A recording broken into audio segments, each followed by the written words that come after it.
Matt Gannon. Cheers.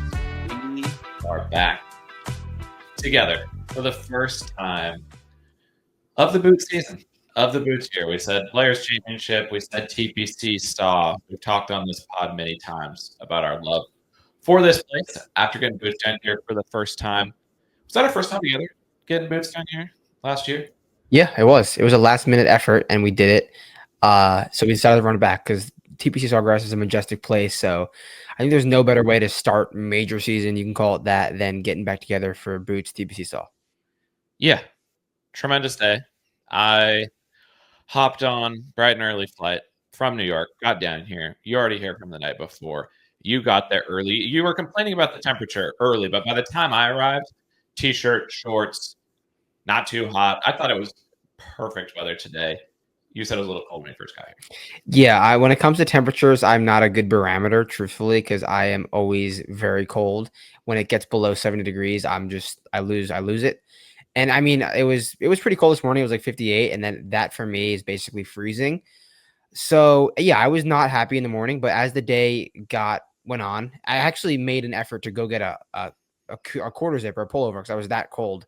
And I did that, and then as soon as I got it, I was kind of starting to sweat. So bad decision on my end, but weather should be fine the next few days. The most cold player on the property, purely from a temperature standpoint, not necessarily their game, they actually looked pretty good. Pat Cantlay had the full sweater on, which obviously looks tremendous, extra crisp every time. He, even into the heart of the day in the afternoon, I saw him out on the range, and the sun was beating down, and Pat stayed committed to the sweater. How did that make you feel about, outside of Pat's game, we'll talk about him maybe a little bit later, but seeing him in the sweater all day as a fellow cold Floridian, what was that like? Yeah, well, Pat and I live no more than 20 minutes away from each other, so I totally understand how he was feeling out there because I was freezing in the morning too. But he kept the cashmere on, the sweater on as it got warmer. I mean, as did I. I kept my thing on today, so I'm sure he wasn't happy in the morning, but he looked all right out there, so he couldn't have been too upset. And we'll just get right into it, which means we got to get the intro out of the way so that we can dive in because there's a lot of intriguing stuff to talk about this week from a boots, from a betting perspective, from just things we saw out there. It saw you had a viral tweet about, honestly, I mean, it's dope. We're always for something outside the box to test the players. You got to test them any way that you can these days.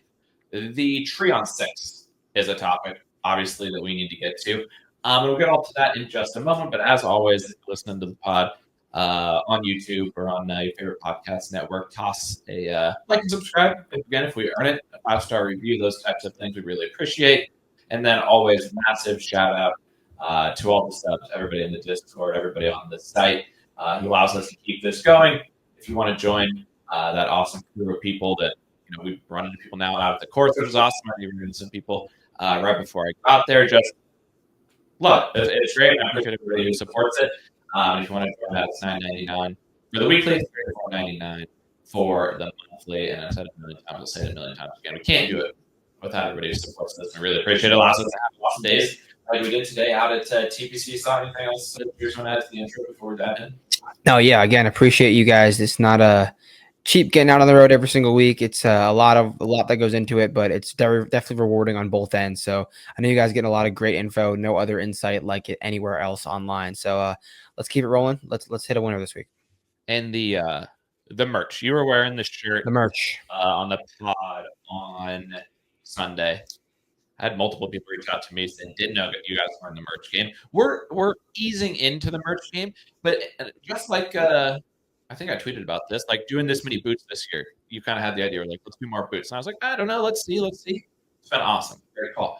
Now you've been urging us into the merch game. We're starting to dip our toes. I'll say I'm uplifted when a player like Bet on himself requests the last t-shirt that we have. Multiple caddies. The shirts were maybe selling more than some merch today. Not even selling, but people just wanted these shirts. It was amazing to see. Yeah, we got rid of a lot of shirts that we brought in, I think, 4. We left with 1. So, and there's going to be more tomorrow because we ran out of sizes that people wanted. So if you want shirts, definitely hit us up. The picture's online, but there's going to be more official drop in the near future. But this current drop, who knows? It might be a one and done. We'll see. We'll see. We don't know what kind of merch supply will be. Yeah, I didn't expect a lack of inventory to be an issue Me neither. today, but we Me ran neither. into it because Ben On requested a size, and that was the last one we had. You were saving it for Bud Colley's caddy. So we'll have to get that to him tomorrow. But that was super fun today. So again, thank you everyone. Just in general, make this the best that we can possibly make it. And we're hoping to make it a great boots report this week. And let's start with the conditions of the course. I think that's always a great place to start. It sets the tone of how we're thinking about the players, thinking about the things that we're seeing out there. I didn't know how to describe it. Yeah. But I felt vindicated by it when we talked to Will Dennis, Stevens caddy. It just looks easier this year. I don't know really how to describe it. The roughness doesn't look as penal. It's a little damper. You can see it's not quite as burned out yet. It just looks easier, and it was playing easier, and the caddies were confirming it. Yeah, and we have more confirmation on that from another player, which we'll get into soon. But yeah, as soon as I got there, I noticed that the rough was definitely on the thicker side. But as I was walking around the greens and throughout the day, I noticed a lot of guys hitting out of the rough, and the rough not being really penal. I mean, it's still penal, but as I said it to a few caddies and I said it to other players, it is predictable, not penal. With that being said, you can hit a shot out of the rough and you might have to club up a few times and it's not going to be the easiest shot, but it's very predictable both around the greens and into the greens. Obviously, you want to avoid, and if you're in there too much, you're just not going to be able to control your ball into the green as much as you wanted to. Better than you were last week for sure. You're going to be able to control it, but still, the rough is thick but predictable. Yeah, and I think part of it, I was thinking about this a little bit earlier, and Will kind of confirmed it as well. It's just so pure. Mm-hmm. There's no blade of grass that's out of place. And because of that, yes, the rough is on the taller side than your average PGA Tour shot, maybe a little bit thicker, but the guys know how it's going to come out. You never get a bad lie, really. The ball sits pretty nicely on top of kind of the bottom layers of rough. It never really sinks super hard down to the bottom. And at the end of the day, we wrote in the course preview, we talked about it on the pod, we talked about this with Saw before. It's just just play good golf. Mm-hmm. Play good golf and you're going to shoot a great score. You're going to take it low. Don't play great golf. You're not going to be rewarded. And that's why we love TPC Saw. It's just such a fair test. And I think that's the thing with the rough. Again, you can play it out of it. It's not going to be perfect. But there's nothing this week that's tricky. That's play your game. Yeah, I mean, every single year here, we see guys flirt with 63, 64. And then we also see the opposite end of that. Because if you're slightly off, you're going to be penalized. And Will gave us a really good description of the golf course as the entire course is a yellow flag, meaning there's every single pin you can get out, but proceed with caution because the slightest mistake, you're in the water, you're making a double, but there's no flag or no hole that you can't make a birdie on. So that really just goes to show how on edge and how unique TPC Sawgrass is, because obviously some holes there's birdie holes and there's holes you really got to gear up for, but Sawgrass, there's not really any holes that are all right, this is a must birdie outside of maybe the par fives, but there's also not really holes that is all right, we need to hold on for dear life. This is 4 at Pinehurst or something like that. It's just a bunch of difficult medium level holes that you can make a birdie on, or you can make a double on if you're slightly off. Yeah, and if you're on, there's just compared to sometimes I feel like we go to major courses, and we've talked about this with Scottie, for example, and obviously we'll talk about Scottie, and obviously Scottie's played great here the last couple of years. Sometimes at major venues, sometimes at certain courses, there's things that even if you played perfectly, you can't take advantage of it. The break might go against you, those types of things. It's just that's not the case here. It's in front of you. If you drive it a little bit offline, not crazy offline, but you just go into the rough, okay, you're fine. You'll probably be able to get it up near the green and should be able to make your par unless you do something dumb. But you blow it way offline. You play the wrong side of the hole. And I think the cool thing, and I saw Scottie talking about this in his presser as well, is we were joking about it from if we were playing the course, I have a left miss. But I also, if a hole goes left, that shapes up perfectly for me. If there's trouble on the right, that's not a worry for me at all. And on half the holes we walk on, I go, I'd be so fucked on this hole. I would literally never finish the hole. And then the other half of the holes that I walk on, and I go, I think I could play pretty good on this hole. And it's because it asks questions of both sides of your game throughout the day, which is just sick. Yeah, and it's crazy because some courses we go to and we're all right, if you have X miss, pack your bags. And Sawgrass is the total opposite of that. You have to have every shot shape. You have to be able to control your ball both ways. And I will say we're 10 minutes in. if the audio ends up being bad on this pod, we apologize. We're trying our best. The long-time listeners, the true ball knowers, They will know. know this is when you get the boots on the road, it's tough sometimes to replicate the most optimal settings. But I feel like we're steadily improving. We always say we just want to improve a little bit. Yeah, the best part about the in-person boots pods is Adam and I will along the pod just look at each other because we're in the same room. We could easily go in separate rooms, but it kills the vibe. This is how we do it. We're gonna look up at each other. Like, what are these guys looking at? We're looking at each other because we're in the same room, and it's just hilarious to watch back. Yeah, we're staying. We need to. At least I need to see the beach at some point. We're staying in Jack's Beach. Last time we stayed like more inland. Like we're 1 block from the beach. I gotta get eyes on that. I think tomorrow. I'm gonna play some golf tomorrow as well. But yeah, it's the in-person boots. It's the energy is just it's different. It's great. It's different. And we're able to like toss ideas off each other. Yeah. We're out there talk. We are not just talking ideas off each other. We'll get into all sorts of stuff, obviously, on here.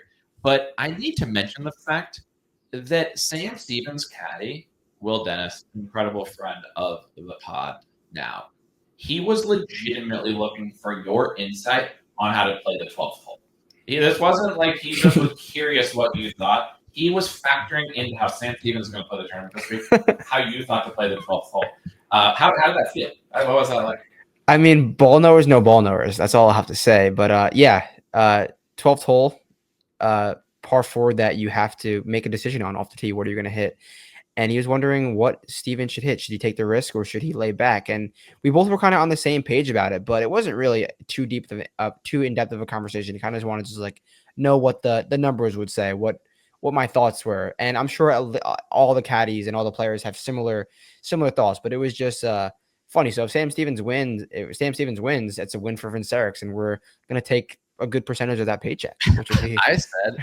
I said this to you afterwards, that if we had betting cards and our guys were like first, second, third, fourth, and fifth on the leaderboard, but Sam Stevens was somehow in the mix, I'd be rooting for Sam. 100%.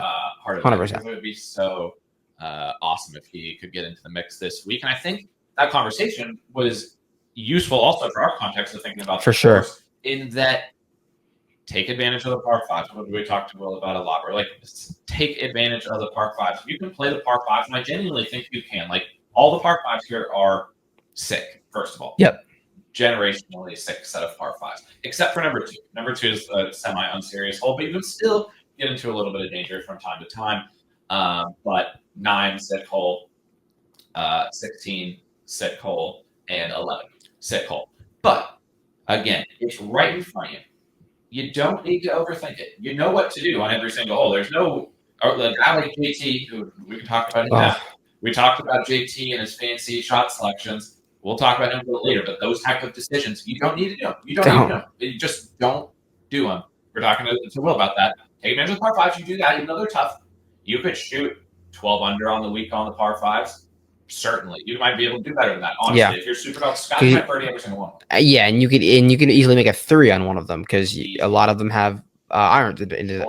Yeah, so 100% you could play them at 12 under and then or lower and then take advantage of stay even par and take advantage of the shorter par 4s, make a birdie here and there, but just avoid the big numbers more than anything. Yeah, and I think like the just normal bogey is going to be a little bit less prevalent this week than maybe even last year or years before, because the rough around the greens is so predictable right now. Yep. The greens are still pretty soft. And yes, the course may firm up. Like I think everything we're talking about, I would feel confident in. We'll see something somewhat similar tomorrow, Thursday, Friday, and obviously we'll update on the site what we see out there tomorrow. And maybe things change drastically. We're always monitoring this at the last second, but like the greens are soft enough that you can short side yourself around the greens, and that's usually where soft is so tough because you've like 16. You have water on one side, and then the other side is these weird ass mounds and this tiny little bunker, and there's a couple trees, and then the rough. And like Pat was on this crazy slope to a back pin, water behind him. Effortless. And yes, Pat was dialed around the greens, but I think we're just not going to see as many of those, which just, take the par 5s, grab a couple other birdies, don't make the double or triple that comes from making a dumb mistake. And I think that frames the types of guys we're after this week. Yeah, so I with that being said, I really do think Thursday and Friday are going to be, the guys are going to feast. They're going to get low. There's supposed to be some wind in the forecast on the weekend, and a ton of wind will definitely change the way. like how easy you're able to score. Obviously, how easy you're able to score around here because it's going to make the tee to green that much harder. But if the wind's down, I really think they're going to get after it on Thursday and Friday, set a little pace, and then come back to that pace over the weekend. Yeah, Thursday, Friday, absolutely no wind. I would expect lights out scoring. Yeah, definitely unless double they digits. somehow invent they just suck all the water out of the course. Maybe they can't because they can do anything. They can do anything here. This place is magical. They made a tree appear. They made a tree appear. A hole into like a fantasy land type hole. It doesn't look real. It's like something you see in a video game. Yeah. So maybe they could figure that out. But yeah, then Saturday we've got wind, allegedly, and then Sunday lighter wind. So yeah, the weekend could be sick. Ben On, who we also talked to about the conditions, I thought what he said was super interesting about that he favors last week. He was like, last week was sick, rock hard Bermuda, firm. I'm a high spin player. That's great for me. We saw guys zipping the ball back off of the greens. High spin players, we don't want them at least in the first couple of rounds. Guys who hit a flatter ball, perfect. Hit it low and flat and straight, and it's just stopping on the greens right next to the pin. You don't need to launch it in the air with a bunch of spin, and I thought that was a fun little tidbit that Ben On helped. Yeah, Russ Henley could shoot 9 under in the first round. It's going to be we both said that his heater could keep up. He did look good out there, and with that being said, he does hit a flat ball, which will work the first 2 days for sure. Yeah, it's those little things that when you go to boots, not that it ultimately, I mean, it's hard to think through all the players that hit a flat ball. You know, like we're out there trying to figure out who those guys are, but if you know the guys who hit a flat ball and hit it straight, which are going to tend to be good iron players, because I think this is another thing I always think about when we go to boots about my own golf game again, but it ties into this take is hit your irons lower. Yeah. Hit your irons lower. These guys hit their irons so low, but the good ones just hit it low and straight. And on most tour courses with greens like this, the ball just sits. You don't have to hit it high like you would at a Bay Hill or a tough major venue. 100%. I agree. So let's talk about the guy that obviously comes to mind as fitting all of those things that we described. The same thing happened to me last year. Now, I haven't been to boots this year. You've seen Scottie a bit more, so I think your perspective here is helpful. We saw Scottie early in the day. We saw Scottie playing with Pat, Xander, and Sam. Where did we previously see them together? All at Troon. They were all playing a practice round together at Troon. When Xander went on to win. We watched them there. We said, wow, Sam Burns is strapping. Wow, Xander's strapping. Scottie looks not the best, not the worst. Yeah. But Xander went on and won in the Troon. Sam Burns was in the mix going into the final round there. Scottie, he was so much better than them. So much better. It wasn't even close. Yeah, I mean, I've seen Scottie a few times this year doing Boots West and now back on the East Coast in Florida. And he's looked the part each time. I will say, I mean, I was super high on him at Torrey Pines, played fine. Super high on him last week, played okay. This week, I think, is his best performance, but still, like, he's looked amazing the whole time. And, like, he's been the top guy, not hot take. But what really sticks out to me is his comfortability factor here. He looks so comfortable from tee to green, knows exactly the aim, the sight lines, the aim points, the speed at which he swings to stop it in the right spot, which he did not look on the West Coast, did not look as much at Bay Hill. Here at TPC Sawgrass, he looks so comfortable. Like you said, every guy has their spots, and this just happens to turn out to be one of the Scottie Scheffler spots where he feels so comfortable. We were joking that his birdie on 16 today was the easiest birdie in Boots history. Yeah, it was just like business casual. It was like No, and Scottie's not the longest driver on tour, but he hit this low flighted drive on 16 because he knew what the rollout would be, and everyone was hitting like high drives that were just stopping because in the firm, I mean in the softer fairways. Scottie hit a low one here, rolled out further than anyone all day, had a short iron in, easy 2-putt, like not even a question. Whereas Rory McIlroys of the world were hitting high fade, stopping, and they were hitting much more club into the green. Yeah, and that's the thing. Like Scottie isn't on an average over the course of the season one of the longest hitters. Yeah, not really even that close to being one of the longest hitters. But here, if you look at his driving stats historically, he's always up there in distance on the week. He's near the top 10, near the top 20, but it's because exactly what you're saying. The coolest thing that I've seen today from Scottie, and we've talked, obviously we have to talk about Scottie and boots every single time because it's a truly magical experience every single time. Even when he's not playing good, it's at least interesting. Like, it's the Scottie, he's the number one player in the world. And we've seen him do a lot of cool stuff. He was basically swinging his driver's speed. You could see it in his swing. Like, he was swinging faster or slower depending on the hole, shaping a certain way depending on the hole. All the other guys, for the most part, some of them are trying to do that to some level of success depending on how good of a player that they are. Some are not trying. To your point, Rory's just going to hit. He just pulls a number out of the hat of what shot he's going to hit off of. Yeah. It's so tough for the field. But not for the field. It's just like, I'm having a hard time seeing how he doesn't shoot 5 under easily every round. Yeah, I mean, he's going to get the par fives and just stay clean. Elsewhere, we both will say the putter did not look up to shape, which could be something. Hopefully, if you're betting anyone but Scottie, that could keep you out. But the tee to green wise, just as good as it's been, does not look shaky at all. So good luck, everyone. I agree. The putter didn't look good. He was like swinging kind of up like hitch on it. Like, when he's not doing the claw, like when he's at a different distance than the claw, it doesn't look great. But he was also practicing as if it was the final round of the tournament he was trying to win. They were playing a pretty serious match. Xander took TIO relief in the match. That's the level of intensity that this match was being played at. And it was really a battle between Pat and Scottie. Xander and Sam were more likely to hit you and I than they were to have a chance of defeating Scottie today. Yeah, Scottie wants it so bad. Like I said that last week at Bay Hill, the way he practices, the way he preps, he wants it so bad. It's like makes sense as to why he's the number one player in the world, wins so much, because he wants it more than anyone else. And I think I'm holding out hope. We saw a good chunk of the top players in. Yeah, we did. High on the odds board, at least in the top. I don't know how many names. Let's say 8. We only got like JT. I started not JT.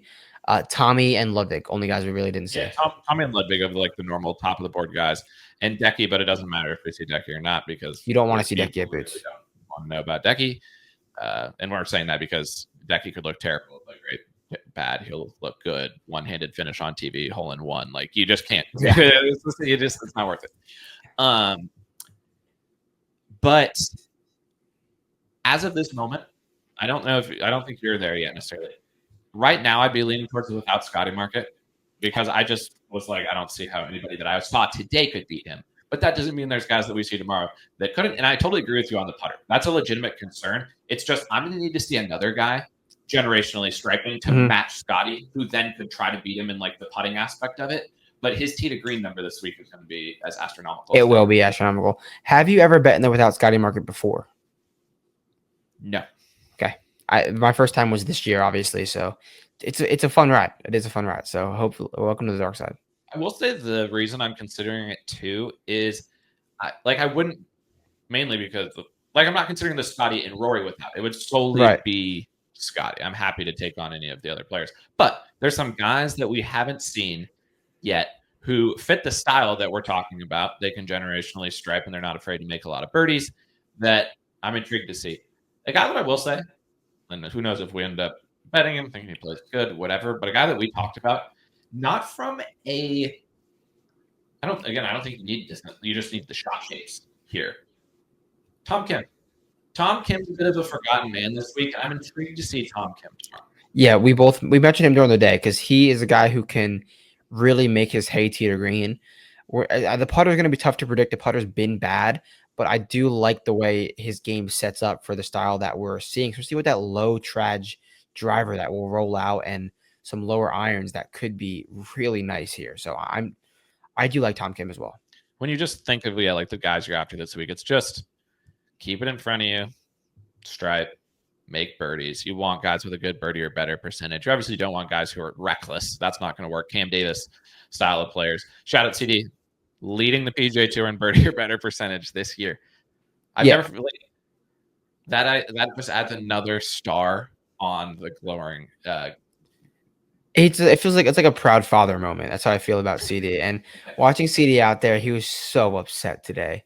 He It's was not just fair. like, and it was kind of a good thing because Adam and I are very we don't need much from Cam Davis to get us on the bandwagon. You guys know how much we have up Cam Davis, and I do need to talk to Willie Wilcox about how it was playing with Cam Davis today because Sung Jae and Cam Davis played in the same group, so that was definitely an electric factory. Hopefully I'll get word on that, but I'm happy to see Cam Davis not playing too great today, so I don't have to bet him. Before we get back into things that we did see, I want to note some things we didn't see that we said we might see, and we still might. It'll be up on the site, but we just ended up seeing it today. But we promised people updates on. We did not see Carl. We believe that Carl has identified that birdie making is what's going to be needed to win this tournament, and he said, "I just made a bunch of birdies last week. I'm just going to do the same thing." And so we think he might just be. We don't know if he's going to practice at all, but we didn't see Carl, so we can't do the Carl versus Dunn comparison of who wins more majors. But after seeing Nikolai today, I'm running out of majors to give Yeah, because I've given at least Jack's record to Dunn. at I least. might give at least Jack's record to Carl, depending on what I see. And I've always wanted to give at least Jack's record to Nikolai. Yeah, And after what we saw today from Nico, I need to give him some majors. because people are saying there's only 4 majors a year, so just we have to crunch some numbers, but that's around like 170 majors that we're just kind of giving away right now, and those 3 could take up a large chunk of them. So we'll report back on that in the near future. We do have to admit to a true not ball knower situation that happened to us regarding the Højgaard twins, because we always try to be honest as we can. Oh, always. And we pride ourselves on being the Viking Cup guys and knowing the Hojes. This was I felt a shiver down my spine when I realized the mistake that we had made. Yeah. For 2 holes, we had seen what we thought was Rasmus putting on a display. Display is an understatement. The second best player behind Scottie. And we were like, oh, Rasmus, like he mixed at waist. Like, yeah. We get finally close enough to see the bag. It was Nikolai. Yeah, I mean, they are identical twins, so I could see where that mistake would have came into part. But with that being said, the display was put on by Nikolai Højgaard, and display is an understatement.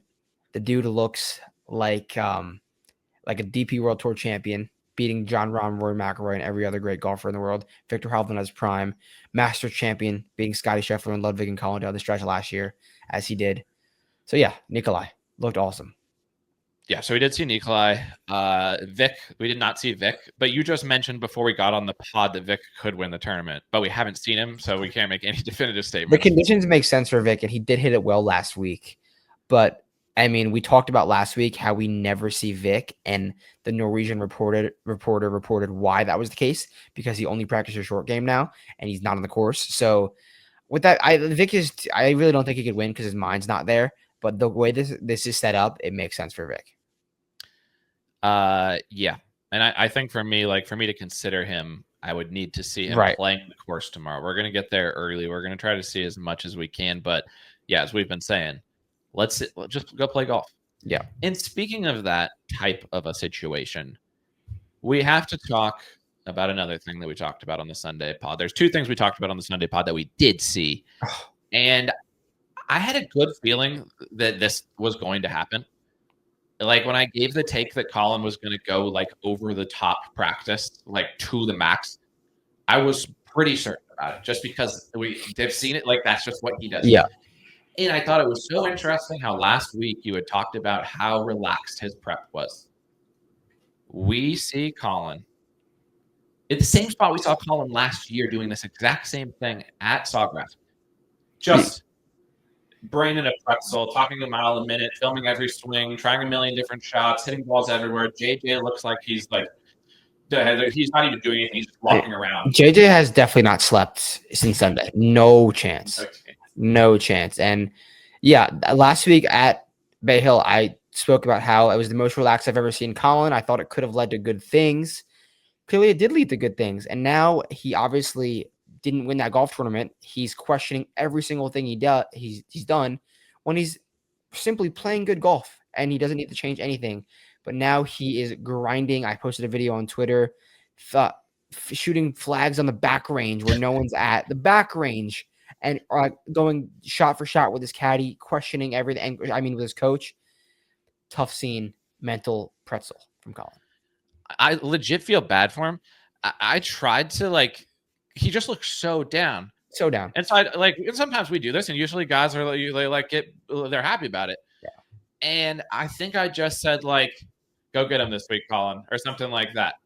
And he just looked so forlorn. He was like, yeah, but I my brain is a pretzel right now. Yeah, and he was signing some autographs for some kids, just going through the motions. He didn't know he was his brain was moving too fast for his body. Basically, that's the way that I would describe it. He wasn't present in the moment of the interaction. No. Which is, again, this is all totally fair.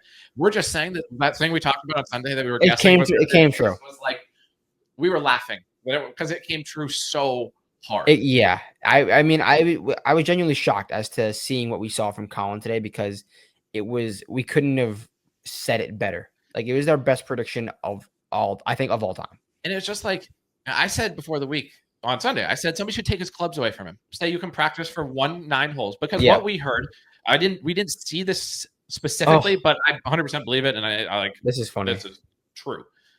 Collin was playing a second, so he plays 9. We saw him do this last year too, which is why someone told me. This happened last year. Believe he plays 9, goes to the range and grinds every shot that he could possibly think of to ever hit. And then he goes and plays 1, which is the par 4. And then he plays 2, the par 5. Last year we saw him hit to the green on 3, but this year that's when he called it quits, started signing the autographs. And then he went to the back range. It's dude, you know what to do. Yep. You don't need to do this. Just go relax and go come out here and play your game. But it goes back to what I'm saying with he's always finding something. Yeah. Just find something and stick with it. And we know this is true because when we were sitting there watching Collin on 2, the PGA Tour social media guy came over to the green and was like, "Oh, Collin, you're back. You didn't tell us." He was just shocked. And Adam and I just looked at each other no way. He's shocked too, because he's just playing that much golf and just trying to find something that he doesn't need to find. And you see that type of grind from players who are not playing good. That's why it stands out so much. It's even when Scottie comes close to winning, not that this happens too often, but Scottie does have tournaments where he comes close to winning, he doesn't win. Rory, obviously, these other top guys, it doesn't bother them as much. I feel they just go to the next week and they're like, well, fuck it, we'll just do the same thing, and maybe next time it goes our way. Collin goes into this full reassessment of everything that he's doing. But with all that being said, he hit it nice. The shots, they were all perfect shots. He just kept having to hit them over and over and over and over again. It wasn't like he was hitting it bad. He looked how he did last week. He was hitting it right next to the pin. But he just was out of sorts mentally. And for me, at the odds this week, we talked about not chasing numbers. That's my takeaway, because I'm just not in. I don't usually – you have to really sell me under 20-1, as I've said before, to bet in a tournament. I'm open to doing it this week. But all of that combined, unless Collin's out there, jolly and carefree, it comes down to beating Scottie for me. And I don't like what I'm seeing from the chance of defeating Scottie if Scottie plays his game. I 100% agree. I do. Okay. The other guy who is probably popular this week, who's somewhat high on the odds board, who we talked about on Sunday, Justin Thomas. This is another generational story, a hilarious story that if you listen to the Sunday pod, Adam, I'd never seen Adam laugh so hard on the pod, because we talked about how Adam asked me if I was in or out on Justin Thomas. And I said I was out because he tries to do too much. He tries to hit fancy shots. He wants to be, when he retires, you know how they just put out a Tiger steering compilation on 18 Sawgrass? He wants a compilation about himself. I want that Justin Thomas steering compilation at Sawgrass. And what did we see, Adam? He comes to the 8th hole. The other great thing about Saw, from a boots perspective, is it gives you so many holes to see if guys are striping or not. Yeah. Because you have to stripe on every hole. Yep. So it makes it easy, because most holes you walk up to, you're like, oh, let's see how he plays this shot. Some courses you go to, it's like, I don't need to see you play this hole, because there's nothing that can happen that would have any impact on how I think you can play this week. And ultimately, we always talk about is we're looking for guys who just aren't striping, especially at a place like TPC Saw, because you need to be striping at TPC Saw to play well. I'd rather see you striping than not striping at the end of the day. And so we get to 8, par 3. Long par 3. But in these conditions, a long iron. Shot. We saw multiple people hit long irons. Max comes to the tee with a wood out, and we're like, that's fair, because this Corn Ferry. Yeah. And he hits a terrible shot. No surprise. It's fine. Yeah, Max, like all good. he's trying to find it. Yeah, we want Max to succeed. Yeah. We don't like that this is happening. But yeah, Max doesn't stripe. Bud Colley, a generational striper, Bud friend of the Colley. pod. He steps up with a long iron, plants it right in the middle of the green. In the group before, we had seen 3 straight guys stripe it for like 10 feet. Ben Cole's and Denny's second ball. Denny's first one was not striped. But like, and then the group before with that, irons was what we're saying. Yeah, with irons. Yeah. All these guys hitting irons. What do we see JT pull out of the bag? JT pulls out a hybrid or a 5 wood, maybe. I think it was a wood, maybe a 7 wood. Yeah, a 7 or a 5 wood. And he tries to feather a soft cut to hit the perfect shot that lands 5 feet from the pin for no reason when he could just hit look at Justin Thomas's approach numbers right now. No one's hitting the ball better than him, but he has to hit this fancy perfect shot, which has been my take with Justin Thomas for so long. And he tries to do it. Adam's like, he's going to pull this. Pulls it into the trees. That's no better than a bogey or maybe even a double in the round. Just because he wanted to try it. And you can't make doubles this week. There's sometimes at Saw where you can make some doubles. Maybe over the weekend if it gets much harder. But you can't, just don't do dumb stuff. And yeah, he pulls out the wood. We're like, the fuck's he doing? He starts rehearsing his like cut swing. And I turned to you because I watched JT a ton on the featured groups this week. And I said, he's going to pull it. Yep. He's been trying to do shit like this and it's going to go left. Dead left. Not even close. Not even in the realm of the green. And then what does he do? He grabs his iron out and he plants 1 to 10 feet. If he just did the normal shots on every hole, he can compete with Scottie. Easily. And the reason that we're like so like mad about this is because we know that he's not going to do that. It took him starting 4 over through 4 last week to hit normal shots. And from betting Justin Thomas so much, I know. Like, and I've said this for a while. He gets out of it, and then in round 4, he used to backdoor so many top 10s because he would just go scorched earth mode and just hit normal shots.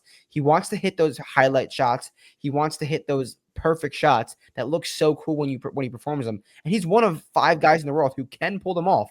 But over 72 holes, there's no reason to just try to do that every single time. So that is why I just don't think we can get to Justin Thomas unless like it really drifts to like 35 plus. And this is where and maybe I would consider the without market, but the reason we're being really harsh, and I feel like our reviews on more guys today were negative than positive, which is not always like that. But like what we see, when you see it from Scottie, and we saw it last year, and we've seen it at other tournaments, we've seen times where it's not like that from Scottie. It's like Scottie could go the whole tournament without making a single mistake. Honestly, like he legitimately could.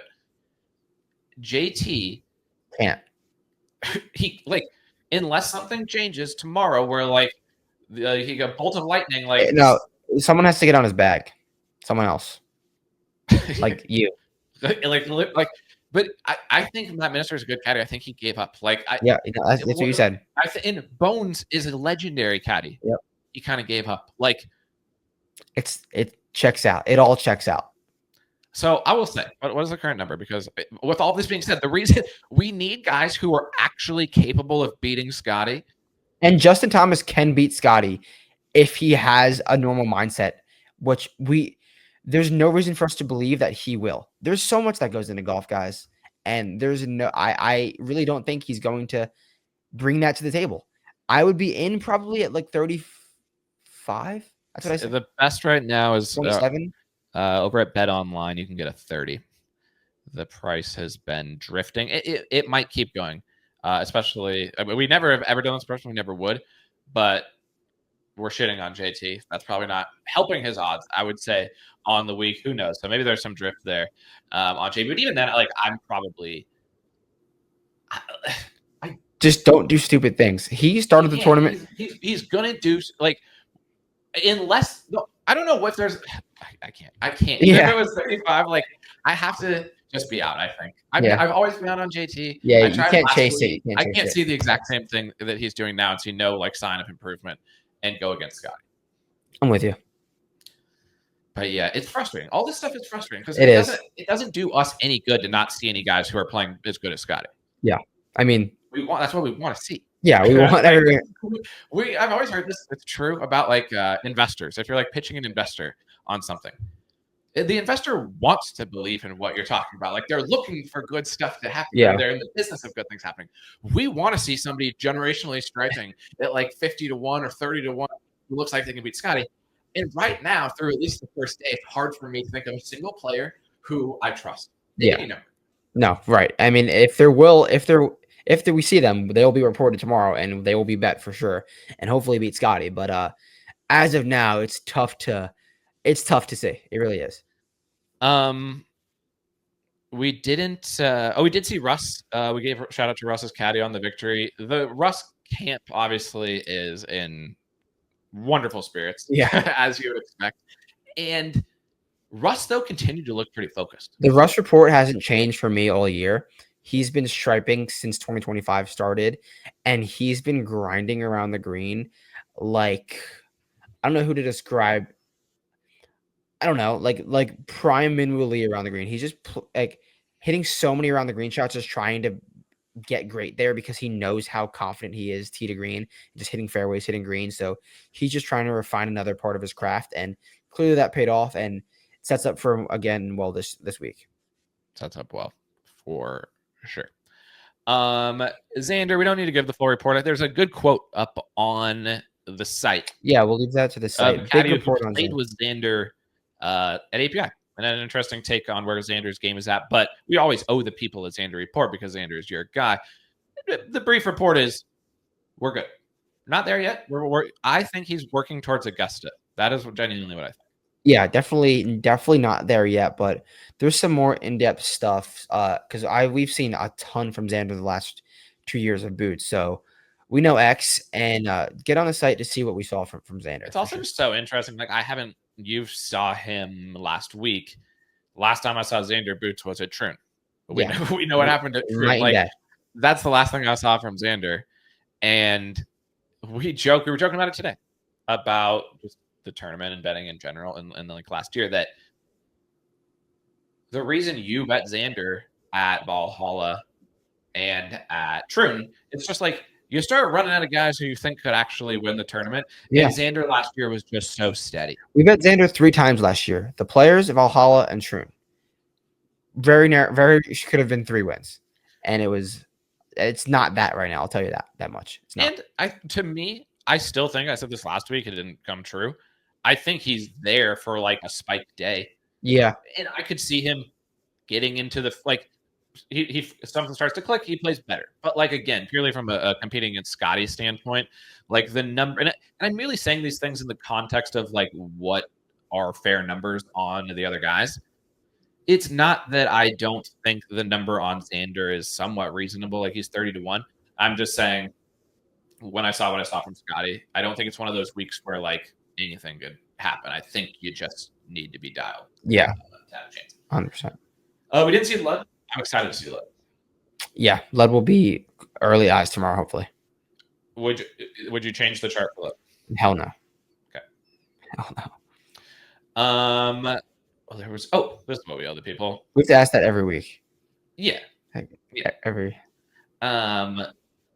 Just to confirm, and each time I ask. Well, because I said early in the day, like my early leans are Lud. Like I said, Lud and Rory early leans. I don't know if I told you that actually. I told Kohler. I'm intrigued to see, and I'm always intrigued to see who you bet, because I don't know who else. Like I don't know what else you could do based on what we saw today. If you're going to be out on Lud as well, so we'll have to see. Maybe is Tommy on the chart?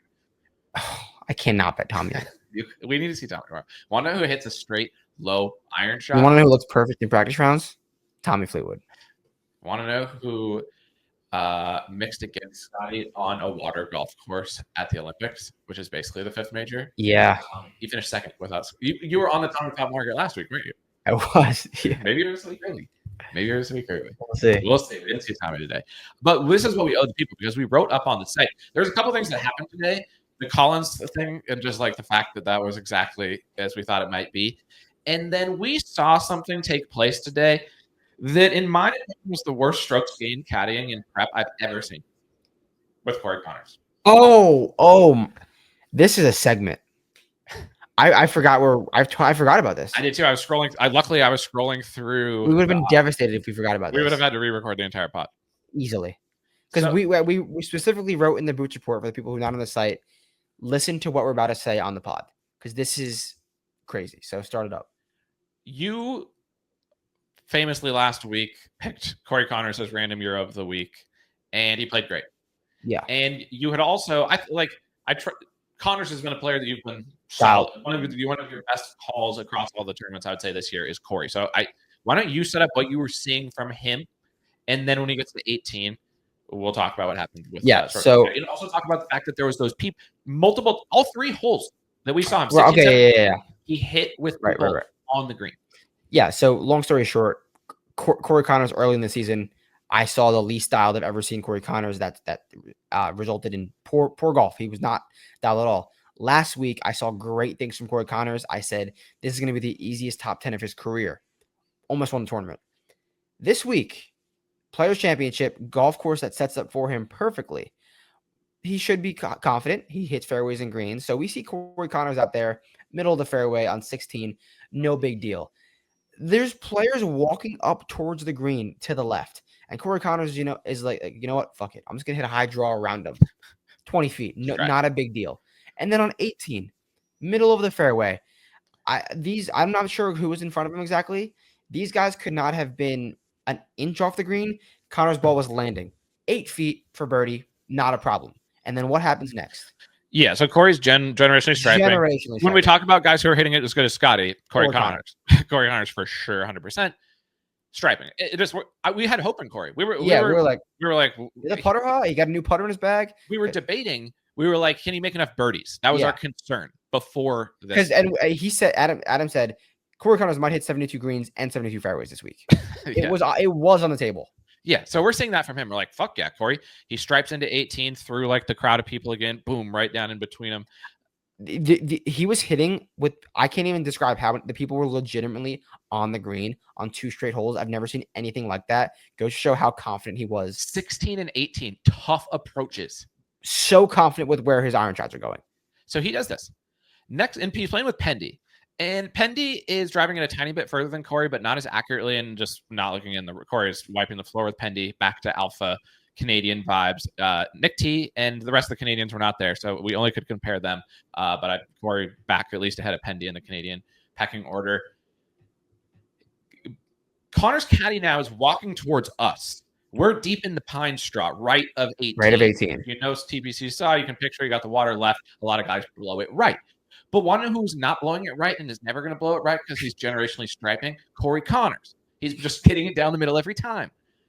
Next thing we know, his caddy's calling Corey over and like kicking around the pine straw a little bit and tosses a ball down and also grabs Pendy away from Pendy's caddy. He's like, guys, you need to come over here. You need to see this. And Corey's like, what are we doing over here, man? This is right in front of us. We're like, what? Like literally 5 feet away from us. Adam and I are like looking at each other like, what's about to happen? And he's like, you need to practice out of here. And Jersey and I, before anything happens, start going, do not make him do this. Like Corey doesn't know this exists. Yeah. It's like in a video game on the map. He hasn't unlocked this part of the course because he doesn't need to. Only knows fairways. Yeah. And if he's going to win, he has to know fairways. If he's hitting it over here, doesn't matter anyway. The tournament's over. He proceeds to cold chunk back to back pitch outs that don't even get back to the fairway. They were still in the pine straw. And he kind of looks at his clubs and looks around like disheveled, hands his club back, Penny kind of knocks one out and walks away. But his confidence is just depleted. Adam described it as showing a little kid a scary movie for the first time when they have no realm of that exist. Why are you doing this to your player, Corey Connors, who is the most fairway green 2-putt golfer that exists?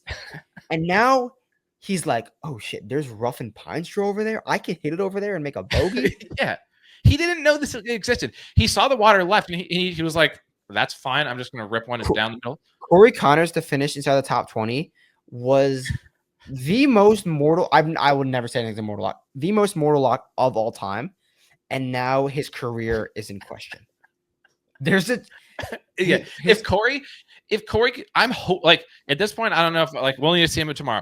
If Corey's tomorrow, everything seems fine.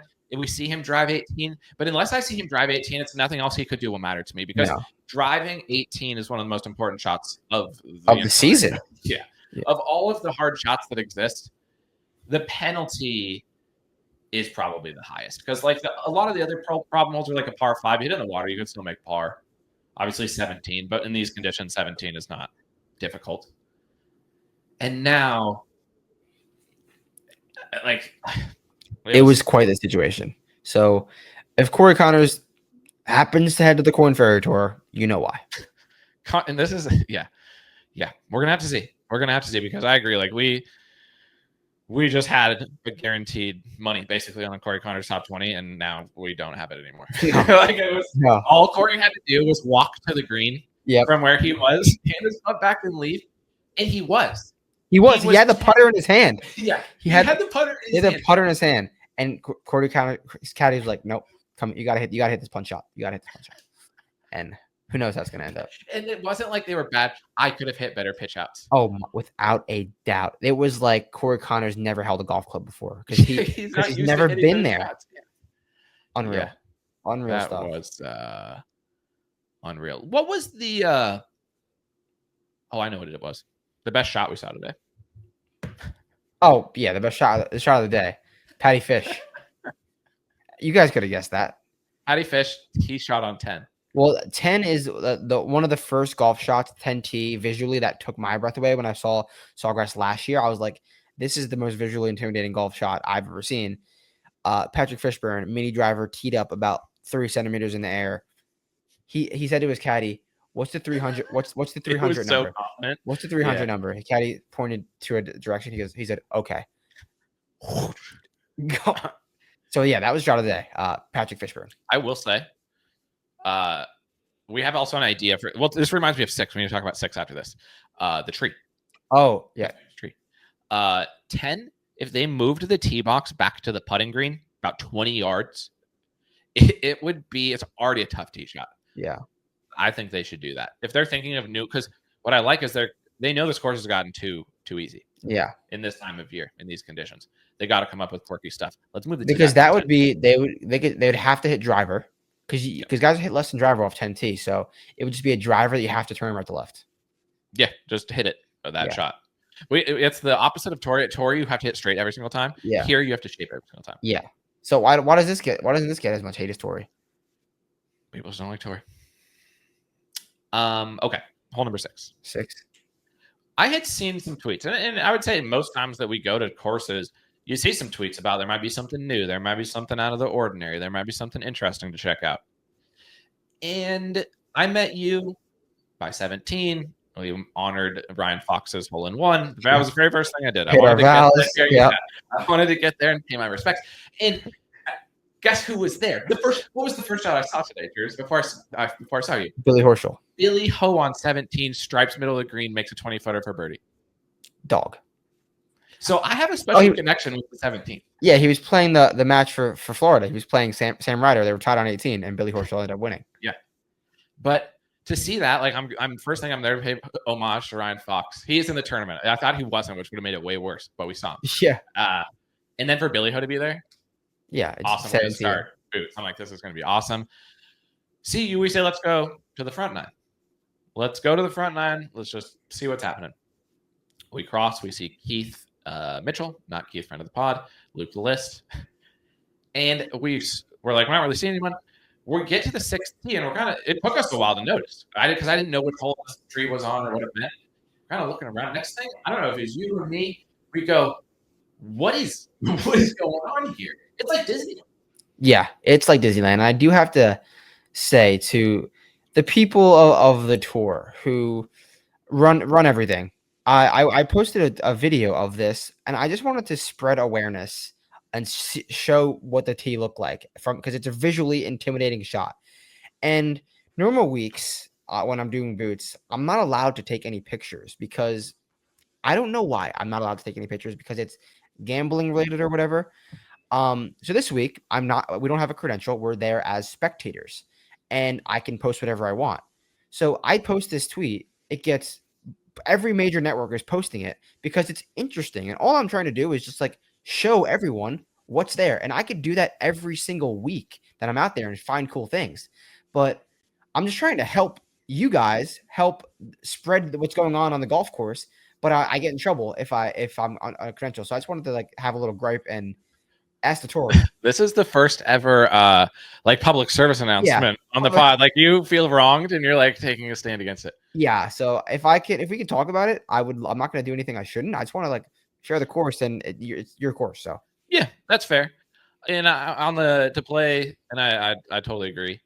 They also, like you said at the last pod, have been giving you more access slowly over time. But that overarching thing about the like audio and video capture, and what I will say is like they have been relaxing their social media. yeah, Like you used to be, if you talked about golf like to your friend, they weren't even on Twitter. They would be like, yeah, no, blocked for a day. don't talk about golf. Don't. Now you can post videos. You can use some clips. So they're cool. So, yeah, we would love if it could speed up a little bit, but we also appreciate that there's times of some things happen. 100%. Okay. 6. Hole 6. That's where this started. But I would say it is. I said this the second I saw it. I thought about it more. I feel confident about it. I've never seen anything weirder on a golf course that we've been to. Yeah, it's insane stuff. I would say the weirdest thing I'd previously seen was the internal OB at Troon. I thought this is the randomest way to like challenge golfers, but I'm down because whatever ideas, again, like we said a few minutes ago, whatever ideas are necessary to challenge the players, sign me up for it. I don't know how it looks on TV. We're obviously going to see. Whatever it looks on TV, I think it's probably harder to hit through than it's going to look on TV. Yeah, actually. It takes the driver. You cannot hit your driver. Yeah, well, it's not really a driver hole to begin with, but it makes you really question because you can easily, like a stock iron is hitting that tree 10 out of 10 times. Every time. You have to, if you're not a skilled player, you can't. There's going to be guys who thin that ball, who fat that ball, and you're going to see some funky things on the shot tracer. It's because of the tree. Who do you think is more likely to hit the tree, Sam Burns or Max Homa? Cam Young. I hope so. Oh wow! Talk about content. Yeah, that would be content. But yeah, it is. If they can do it on that hole, let's just do it on all the holes. Yeah, why not? You know, like we're close enough to Disney World, so like, why not?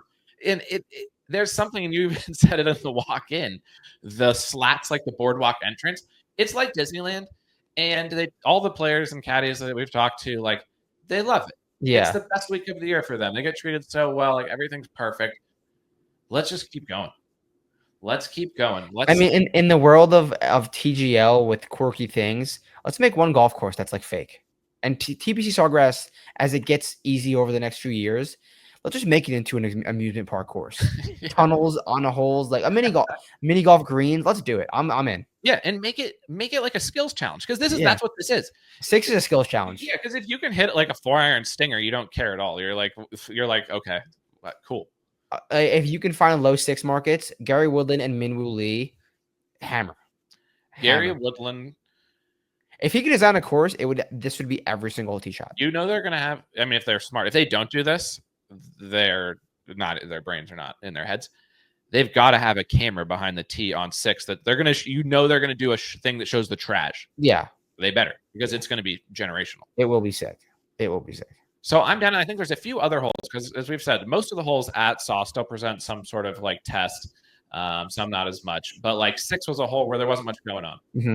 Just hit it down the middle and then whack it on the green. Now at least you have to take your club tire back.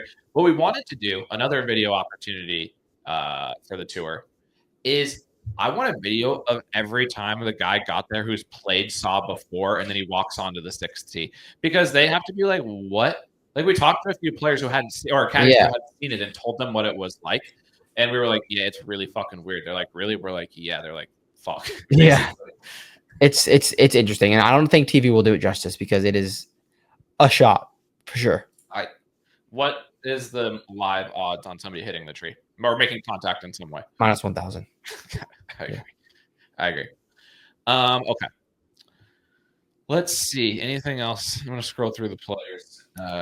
Boots report right now. I think there's like 50 or so guys in the Boots report. And we'll try to match that and get more tomorrow. We're gonna be out there early. Definitely get Ludwig. Definitely get some of the. We got most of the big names. So if you want the rest of the big names, get to the site as well as the course conditions, and you know the deal. Everything else will be up. DFS, final thoughts, bets, one and done. And I would also say, if we see guys that we saw today, and all of a sudden they're generationally striping, Yeah. Oh yeah. I approach each day with an open mind, 100%. with the learnings from the day before. But strongly opinions loosely held. We've said that a million times. We talked about Ben on. Did I mention what he said about you? I think I wrote it on the site, but I haven't told the story about what Ben on and talked about a story with you. I think the listeners, you deserve the shout out that Ben on. Yeah. Hell yeah. We see Ben on. We talked about Ben on a few times on this pod. He it was as if you guys have known each other for forever, like legit boys. And he turns to me, you introduced me, I work with Adam. And you're like, Adam's my boss. And he would look at me, he's like, you should know how hard of a worker Matt is. Like when I saw him out at Torrey, I was like, I couldn't believe he's out here braving these conditions. He's like, I don't even want to be out here. And I was like, first of all, that's amazing. Second of all, I already know that Jerry's is a hard worker. But Ben on, what is Ben on ranked in the OWGR? Ben on is world number 32. Complimenting your work ethic. That's pretty nice. Pretty nice. Yeah, it's cool to hear. Definitely. So shout out Ben on. He's been a cool guy since I met him. Early January at the Century. Always asking me what's up. Always good vibe. So shout out Ben for sure. Now you got the Vince shirt. Hopefully you're rocking it soon, dude. His stats. This is why I know that getting to know more of the players is so valuable because his stats make so much sense with what he told us today. 100%. He was like, I don't like it here, basically. Yeah. He was like, the grass is just not my vibe as much. He's like, last week at Bay Hill and on other rock hard, firm, all Bermuda tee to green courses, he's like, I just vibe so hard. Yep. And I've always wondered, why are his stats so volatile? Yep. It makes sense. It makes so much sense. Getting in, it helps. It helps for sure. He in his course history here is not great. Not great. Hot take out on Ben on this week, but we wish him the best. Yeah, we do wish him the best. That's the thing. There's some guys that are becoming friends with the pod who have no chance to win, and we're not gonna we're never gonna not call it how it is. No, oh no, yeah, and like you said, there's a guy or two out there that does not like us, does not like me. So we need both sides. We definitely need both sides. Stay balanced, 100%, 100%. This is you tweeted this. This doesn't really have anything to do with their chances this week, which were probably already known to be quite slim. The fact that Aldi Potts and Soups, Brian Campbell, are legit boys. Legit boys.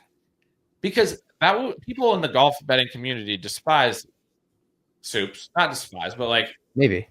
Honestly, some probably do. I would if I was a Potts backer that week. Luckiest break of all time. It would be so understandable if Potts was like, I don't want to see this guy for the rest of my life. Yeah. That's probably what I would do. And Potts is like a child.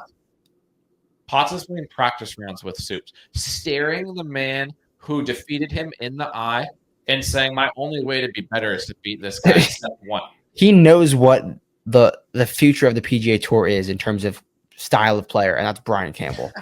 So Potts is playing with him. Potts is next to him on the leaderboard at Bay Hill, and he's grinding to be better than his friend now. Potts' dad in person looks just like he did on TV. Yeah, identical. Also, does Potts only own one shirt? He wears the same shirts so often. Yeah, which is sick. He's committed to wearing the South African gear. My level of dog, it was. We say you can't judge. I think what do we set the rule at? Under 25 for dog. Potts earned dog for me today from the fact that he's playing with Soups. Yeah, 100%, 100%. Yeah. So let's see what anything else we got here. You saw Mav. I need to see eyes on Mav. Yeah, we got Mav up on the site for sure. Want to know who would not surprise people? Who's a generational striper, but also has. If you want a guy who's going to make a massive mistake on a par 5, Alex Smalley. Stripes, though. Yes, massive stripes. Massive stripes. Comical stripes. We had our first. I had my first interaction with Frankie Caps. Frankie Saps. Yeah, he's a stud. Poor strokes getting caddy. He only has one shot shape, the draw. Yeah. And his caddy doesn't seem interested in helping him out with it. So nothing there. But yeah, a truly great day at Boots. We're going to get out there early tomorrow, see how things are playing, see how the course may have changed over the last day. Trying to think of anything else that took place. Tomorrow's the we got to get so out of there before this starts. Tomorrow's the Creator Classic. Yeah, so we're hoping for a Roger Steele win, friend of the pod. But outside of that, we're definitely going to be out of there. Not going to watch. All right. That's the Boots report from TPC Saw. Everything else will be up on the site. We'll probably have everything up on the site around 3-4. I would say to be safe, 4:30. We'll probably have everything up by about 4:30. The Wednesday Boots report, the picks, the selection. We're about to go work on live right after we pull. We don't just because we're Boots in the absolute center of the PGA Tour universe. Like, yeah, you walk past people and they just whisper PGA Tour, PGA Tour. It's like, no. We're gonna go focus on live now. We're gonna focus on live now. We have priorities. We have pods to record later too, so it's no stop here. All right, good stuff, Bruce. Let's get after it tomorrow.